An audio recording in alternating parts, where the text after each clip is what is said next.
Assalamualaikum warahmatullahi wabarakatuh.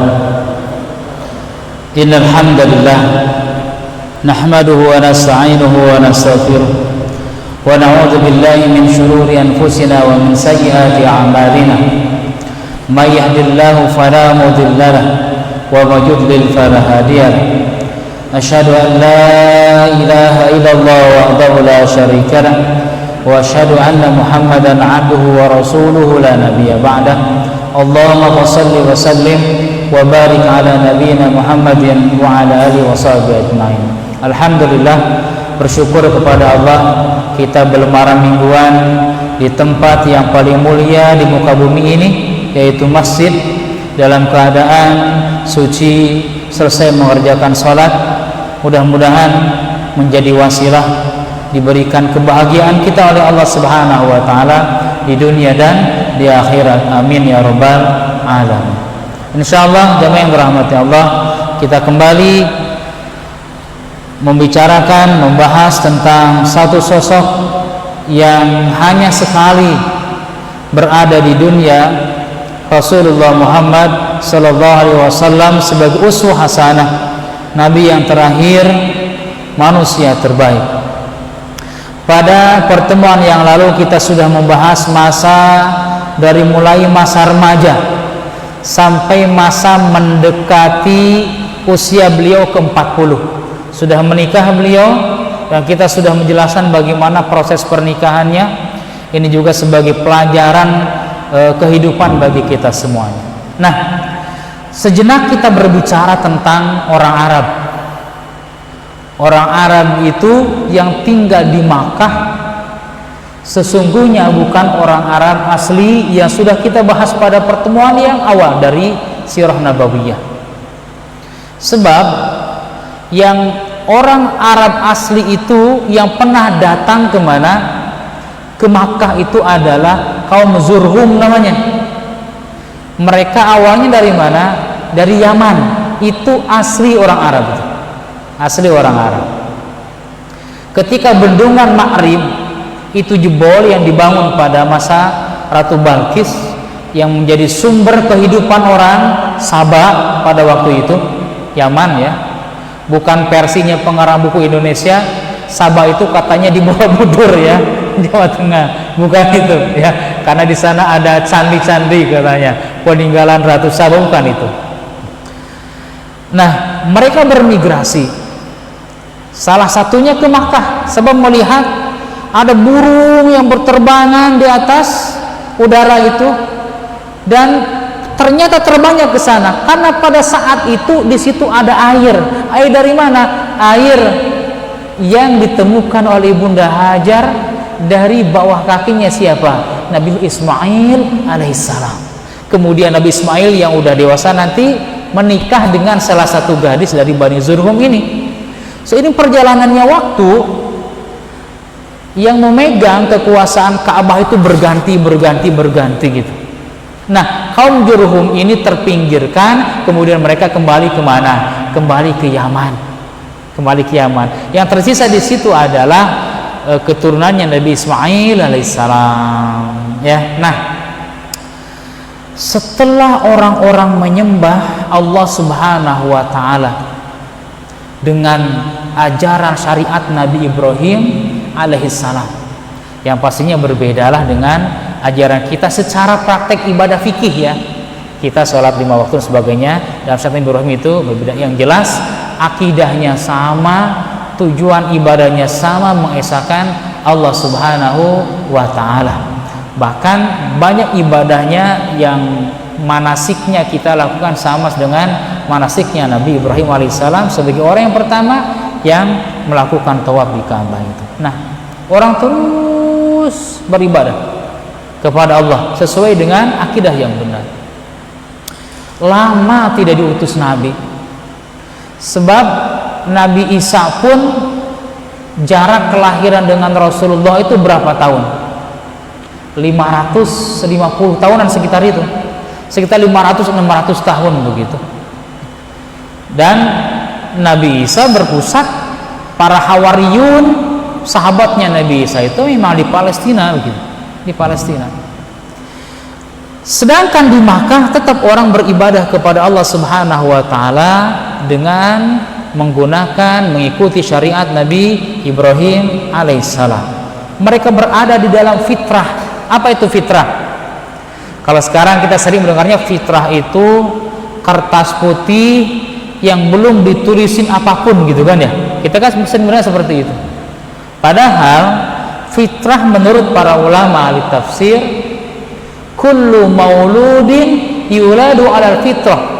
Rasulullah bersabda, setiap yang terlahir itu terlahir dalam keadaan fitrah.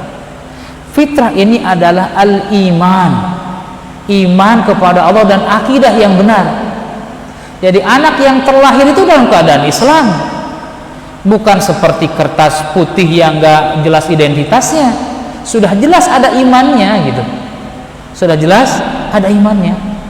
Sehingga kalau ada orang yang terlahir di hutan, tidak ada yang mengajarkan apapun kepada dia, maka dia akan tetap beriman kepada Allah karena dia lahir dalam keadaan fitrah.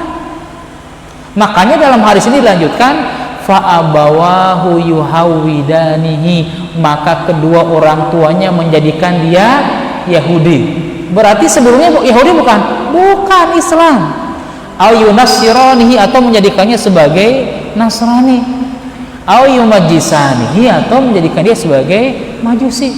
Tuh lihat, semua yang terlahir dalam keadaan Islam. Begitu pun orang-orang Makkah pada waktu itu. Karena ketika kita sedang ada di alam ruh, sadar ataupun tidak, kita dulu ditanya oleh Allah, alastu birabbikum, bukankah aku adalah Tuhanmu, Tuhan kalian? Kata Allah. Kita dulu menjawab, qalu bala syahidna ya Rabb, kami adalah, engkau adalah Rabb kami dan kami menyaksikan. Masalahnya ketika lahir ke dunia, siapa? Lingkungan. Fa'abawahu, bapaknya yang membuat dia berpaling dari keimanan. Makanya anak itu semuanya yang ada di keluarga kita, kalau dia punya salah, kalau dia punya kelakuan yang tidak buruk, itu gak usah banyak nyalahin orang lain, gak usah banyak nyalahin sekolah. Salahin siapa? Kita, orang tuanya. Wong fa'abawahu, kedua orang tuanya, bapak dan ibunya. Itu ya. Kadang kita lupa untuk mencermin kepada diri kita sendiri. Ini nasihat buat diri saya sendiri juga nih. Kalau anak-anak saya ada hal yang buruk gitu, ya kita lihat kepada diri kita sendiri. Anak itu fitrah, tidak terlihat, tidak seperti teorinya orang-orang barat. Anak itu rusak, salah terlahir itu orang tuanya yang perbaiki, bukan itu. Orang tua anak itu fitrah semuanya baik, cuman kita orang tuanya kekurangan ilmu untuk mendidik. Sudah kekurangan ilmu, tidak mau mencari ilmu, ini masalahnya. Padahal mencari ilmu wajib bagi siapa saja, usia berapa saja, di mana saja. Makanya Imam Syafi'i mengatakan, kalau ada orang sudah tidak mau mencari ilmu, wis ditakbirin aja 4 kali, Allahu Akbar, Allahu Akbar, Allahu Akbar, Allahu Akbar. Yang takbir 4 kali itu siapa? Mayit. Jadi dia udah mati kalau nggak mau mencari ilmu. Ustaz sibuk kerja, sesibuk apa sih kerja gitu? 24 jam itu apakah semuanya kerja? Ngaji itu seminggu cuma 1 jam gitu kan. Cuman memang sudah merasa bahwa kalau sudah menikah mencari ilmu berhenti. Ada juga orang yang waktu mudanya rajin ngaji gitu, halakoh ngaji, tujuannya ada yang lain, biar dapat murabi yang baik, dijodohkan sama ahwat. Udah dijodohkan, punya istri, gak mau lagi ngaji dia. Wong tujuannya sudah tercapai. Ini dia. Negara ini, umat ini bil ilmi wa tuqa, ilmu dan ketakwaan. Kalau tidak, wis bamblas lah. Jadi pondasi peradaban umat Islam juga ini memang ilmu. Selain ilmu itu juga apa yang harus kita bentuk? Anak muda. Sebab nggak ada peradaban Islam yang maju dengan sekumpulan orang tua, nggak ada. Tapi sekumpulan anak-anak muda. Orang tuanya mendidik anak muda gitu. Dididik, dikumpulkan. Makanya dulu anak-anak itu usia-usia belasan itu sudah hafal Al-Quran gitu kan ya. Nah kita alhamdulillah sih gerakan untuk menghafal Quran ini luar biasa besarnya di Indonesia sekarang. Tersadarkan orang tua itu ya, tersadarkan gitu. Saya rasa sekitar 25 tahun yang lalu ini belum ada semangat yang luar biasa dari anak-anak ini di mana-mana. Cuman sayang memang terpotong ini dengan apa, wabah ini. Di masjid kita pun terpotong ini program kita semuanya ya. Kalau misalnya Ustaz lanjut tahfidz, lanjut saya mah ya. Kalau saya harus lanjut ya. Belum dapat lampu kuning dari pengurus. Kalau misalnya Ustaz jalan lagi kita. Baik. Mereka orang Arab beribadah kepada Allah Subhanahu wa taala. Mereka mengakui wujudul khaliq, adanya sang pencipta. Ini hal-hal yang sangat inti, adanya sang pencipta, dan mengesahkan sang pencipta, karena ini adalah inti dari tauhid kepada Allah Subhanahu wa taala. Makanya ketika seseorang ingin masuk Islam, yang pertama kali harus diikrarkan di hadapan manusia, asyhadu an la ilaha illallah, aku bersaksi bahwa tidak ada ilah selain Allah. Karena itu adalah inti dari diciptakannya manusia ke dunia ini, untuk mengesahkan Allah Subhanahu wa taala. Dan keesaan Allah ini masuk ke logika orang-orang yang sehat. Orang yang sehat pasti menerima logika ini. Kalau kita cari di dalam Al-Quran, kata Tuhan gitu, kata Tuhan yang ada dalam Al-Quran itu yang mewakili kata ini hanya dua. Pertama kata Rabb, yang kedua kata ilah. Hanya dua kata ini.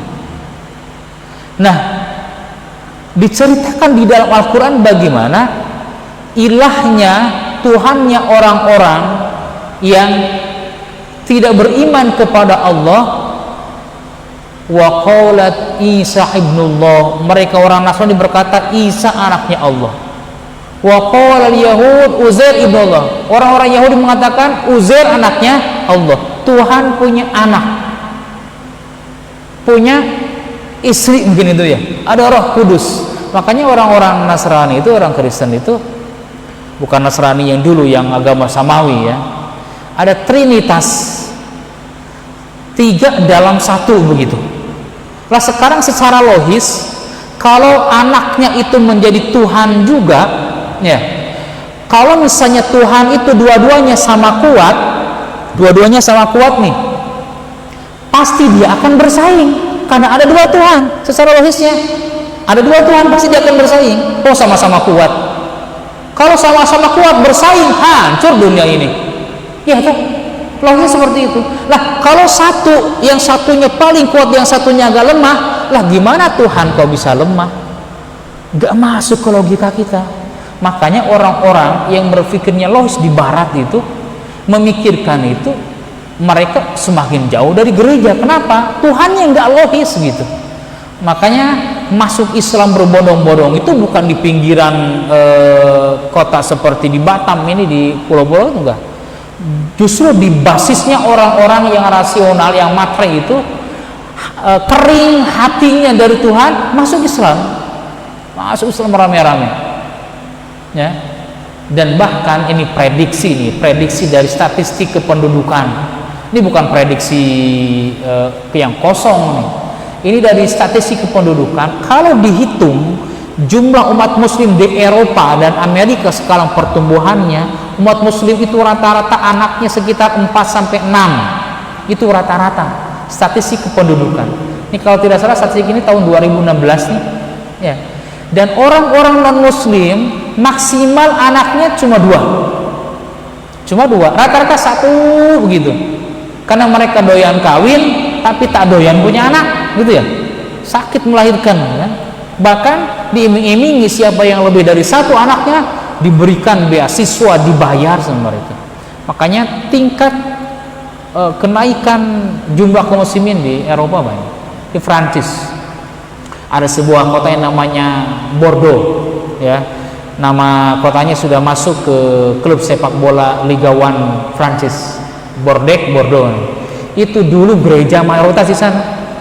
Sekarang gereja dibeli-beli oleh kaum muslimin, sudah berimbang antara gereja dengan masjid. Itu pertemuannya sangat luar biasa karena logis ketuhanan, ya, logis secara teologinya.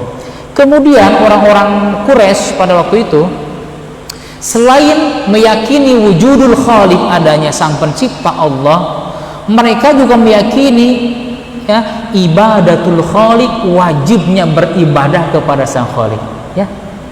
Makanya ada praktek tawaf, ibadah haji, meyakini. Kemudian mereka meyakini al-hayatul munazzamah, kehidupan yang tertata sebagai penerapan dari syariatnya Nabi Ibrahim alaihissalam. Orang-orang Quraisy pada waktu itu. Cuman memang, ya, menjadi sunnatullah, selalu ada yang menjadi provokator di masyarakat itu terhadap hal-hal yang buruk. Seperti halnya provokator dalam agama di Makkah pada waktu itu. Saya pernah bahas ini. Ada seorang tokoh namanya Amr bin Luhai. Dialah orang yang ditokohkan kemudian datang ke Syam pada waktu itu. Syam itu kekuasaan siapa? Romawi. Romawi agamanya apa? Kristen, ya kan? Sekarang itu menjadi Palestina, Suriah, Jordania, Libanon dikuasai oleh Kaisar Heraklius.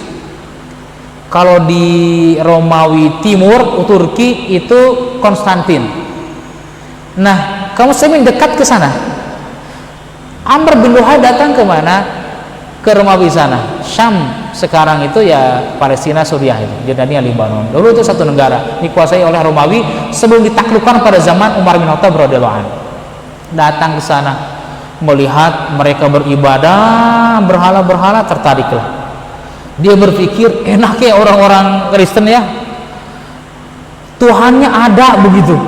Tuhannya itu bisa di abstrak begitu, maksudnya bisa kelihatan gitu, ya, bisa kelihatan oleh mata. Enak deh kalau beribadah seperti ini, Tuhannya ada jelas. Sedangkan kami selama ini ngikuti ajaran Nabi Ibrahim, Tuhannya nggak kelihatan, nggak jelas. Maka dia bawa berhala dari sana, namanya Hubal, dibawalah ke Mekah. Karena dia adalah tokoh berpengaruh, mudah sekali orang-orang awam mengikuti ajaran dia. Itulah kalau membawa kebaikan dan keburukan itu tokoh mudah untuk diikuti. Kalau tokoh itu membawa kebaikan, mudah diikuti orang. Tapi kalau membawa keburukan pun sebaliknya, mudah diikuti oleh orang-orang awam yang tidak punya pondasi kebenaran di dalam dirinya, ya. Jadi itulah mulainya penyimpangan itu. Nah, kemudian Allah mengutus Nabi Muhammad sallallahu alaihi wasallam dan diangkat menjadi nabi pada usia berapa? 40 tahun. Nah, ini nih. Kenapa Allah mengutus Rasulullah pada usia 40 tahun menjadi seorang nabi dan diturunkan risalah wahyu kepada Rasulullah? Kenapa tidak pada usia 20, 25, 30, 35? Pastinya ini mengandung hikmah yang sangat luar biasa. Bukan tanpa hikmah. Ternyata para ulama sejarah mempelajari hal ini, bahwa usia 40 itu adalah usia pertama, usia kematangan secara mental, usia kematangan secara jiwa, dan secara fisik pun sudah sampai ke puncak. Kalau sudah sampai ke puncak, naik ke puncak lagi enggak. Coba lihat gunung, kalau sudah naik ke puncak, ada yang lain, ada yang tinggi lagi dari puncak? Enggak, turun. Di situ usia 40 tahun turun. Makanya para ulama mengatakan, kalau usia sudah 40 tahun nih, mengingatkan diri saya nih, sebentar lagi memasuki usia itu. Nasihat untuk diri saya sebetulnya yang sebanyak-banyaknya. Adapun bapak-bapak ibadahnya sudah lebih banyak dari saya.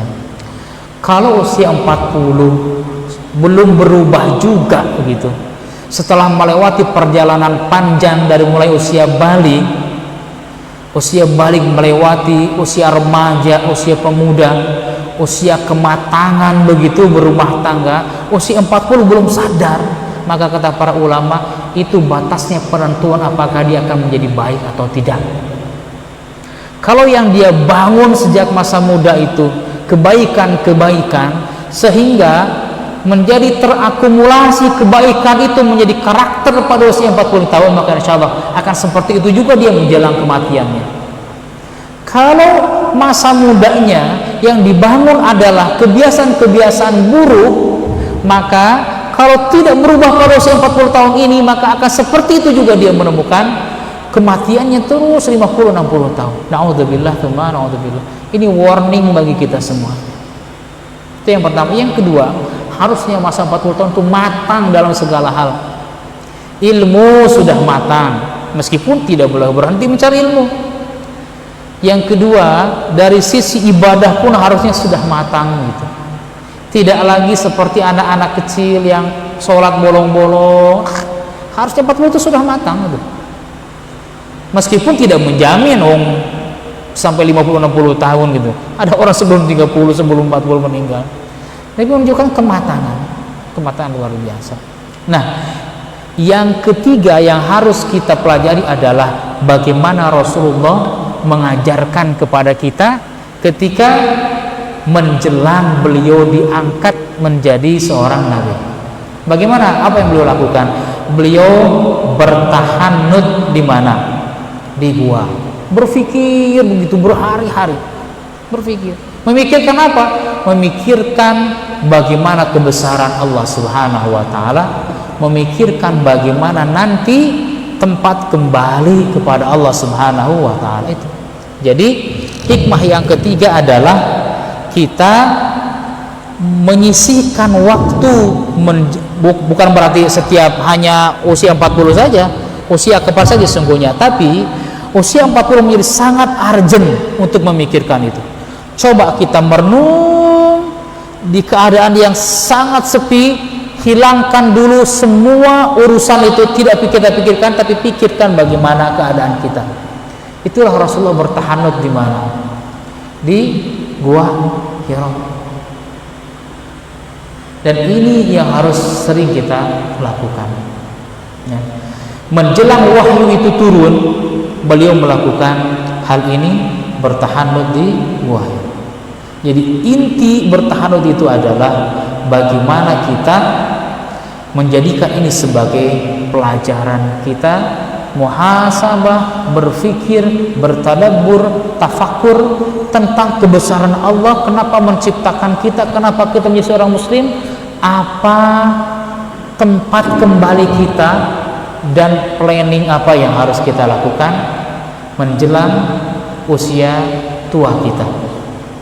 Nah, tapi yang dirahmati Allah Subhanahu wa taala, semakin dekat waktu turunnya wahyu, waktu diangkatnya Nabi menjadi seorang nabi, itu tiba-tiba rahib-rahib Yahudi itu banyak membicarakan hal ini.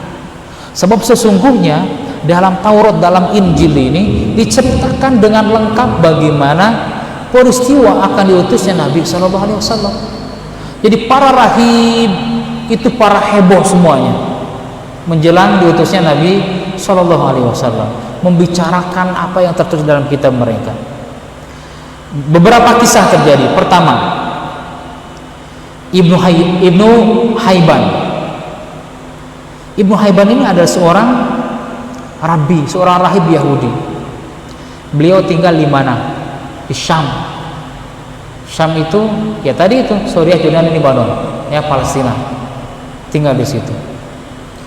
Tiba-tiba dia datang ke mana? Datang ke Madinah. Datang ke Madinah. Padahal jarak dari Syam itu kemana sangat jauh sekali. Karena dia tahu bahwa suatu saat nanti Nabi terakhir akan hijrah dari Makkah ke mana? Ke Madinah. Makanya dia tunggu di Madinah, ya kan? Menunggu di Madinah. Dia seorang alim di dalam agama Yahudi, ya. Dia tahu bahwa akan datang seorang nabi hijrah ke tempat itu dari tempat yang dia tunjuk dari situ ke arah Makkah, ya, ditunjuk ke arah Makkah. Kemudian setelah itu beliau meninggal sebelum bertemu dengan Rasulullah Shallallahu Alaihi Wasallam. Ini kan isyarat begitu. Kalau orang Yahudi mengingkari itu, bukan berarti tidak ada dalam kitabnya. Kemudian kisah yang terakhir adalah sahabat Salamah. Salamah ini adalah anak kecil dulu, ya. Ketika kecilnya dia punya tetangga Yahudi. Tetangga Yahudi ini senantiasa berpesan kepada Salamah kecil bahwa nanti akan ada seorang nabi yang sifatnya begini, yang akan menjelaskan tentang sorga, neraka, menjelaskan kehidupan setelah kematian, ya, menyebutkan bahwa nabi itu adalah datang dari arah yang ditunjuk tadi itu, dari Makkah, itu akan hijrah ke Madinah. Cuman ternyata setelah Nabi hijrah ke Madinah, justru si Yahudi ini tidak beriman. Karena apa? Dengki kepada Rasulullah Sallallahu Alaihi Wasallam. Sahabat Salamahnya beriman, bahkan dia ikut perang Badar, itu kan. Yahudi ini kagak beriman. Ya, teman-teman Allah Subhanahu Wa Taala. Jadi kesimpulannya pada pengajian kita malam hari ini adalah, pertama, Allah memberikan pelajaran kepada kita bagaimana Allah mempersiapkan Rasulullah SAW diangkat menjadi nabi pada usia 40 tahun, agar kita juga menjadikan kisah ini sebagai teladan bagi kita, bagaimana Rasulullah SAW pada usia 40 tahun itu apa yang beliau lakukan ketika menjelang menerima kenabian. Perenungan kita pada usia menjelang 40 tahun. Yang kedua, kebenaran risalah Rasulullah SAW tidak bisa dibantah oleh siapapun, oleh ilmu apapun, tidak bisa dibantah. Dan kebenaran syariat agama ini pasti sesuai dengan sains, dengan perkembangan ilmu dan zaman. Buktinya sains itu cocok dengan muslim, dengan umat Islam hampir 1000 tahun menguasai dunia, memberikan ilmu. Sedangkan dengan orang-orang Kristen, sains itu tidak cocok. 200 tahun antara para ilmuwan itu bersengketa dengan orang-orang gereja dalam menentukan siapa yang menentukan stempel kebenaran. Dulu para saintis, para ilmuwan yang belajar di negara Islam pulang ke kampungnya, itu setelah pulang ke kampung mendapatkan hambatan karena orang-orang gereja menghalangi observasi mereka, menghalangi ilmu mereka, dan tidak boleh melakukan observasi, memberikan stempel kebenaran, karena hanya gereja yang bisa. 200 tahun mereka konflik, bahkan para ilmuwan banyak yang dibunuh. Ini bukti mereka tidak sesuai dengan sains. Islam sesuai dengan itu. Maka dari kisah ini kita bisa memahami bahwa selain perenungan yang tadi, syariat sesuai dengan zaman, kemudian ilmu di dalam agama kita tidak boleh berpisah dari agama. Sains harus satu jalan dengan agama. Salah satu kenapa di pendidikan kita akhlak anak ini banyak yang tidak baik, karena mata pelajaran di setiap mata pelajaran sains tidak disisipi dengan keimanan. Harus kita integrasikan menjadi sebuah ilmu yang menyatu, sehingga tidak ada lagi ilmu agama, tidak lagi ilmu umum, semuanya adalah ilmu Allah Subhanahu wa Ta'ala. Baik, itu kajian kita pada malam hari ini. Jemaah yang dirahmati Allah, kita buka sebelum kita tutup, kita buka sesi tanya jawab sekitar 10-15 menit. Disilahkan, tafadhol. Silakan jemaah yang dirahmati Allah.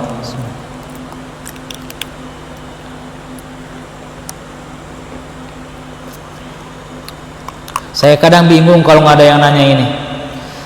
Apa yang saya bicarakan itu dipahami atau tidak gitu ya.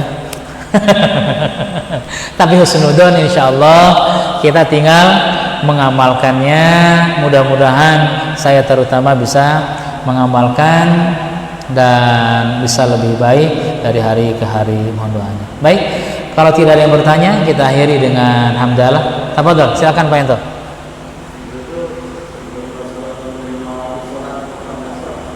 Ya. Salat ada.